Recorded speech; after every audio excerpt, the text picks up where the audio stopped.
want to land media coverage but you don't know where to start? Well, I've got you covered with the Ultimate PR Plan checklist. So step one is defining your story. This is the who and the what of your campaign activity.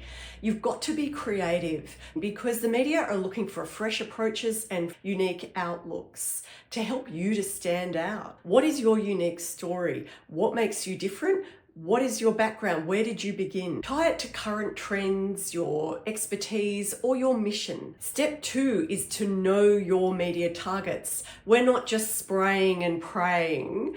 We're targeting the media who cover the topics that you want to talk about.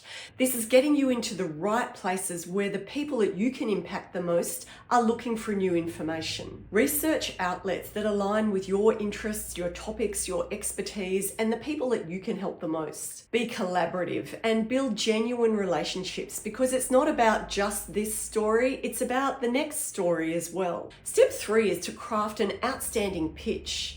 Create a media release because 81% of journalists read your media releases and over 50% use that content in their coverage. Journalists are busy, so keep it short and very personalized to their outlet. Step four is to follow up and be nice about it. Don't be demanding, be collaborative without being pushy. A simple just checking in, would there be any interest in this story, can work wonders in building relationships. Start working on your plan because your business deserves to be featured.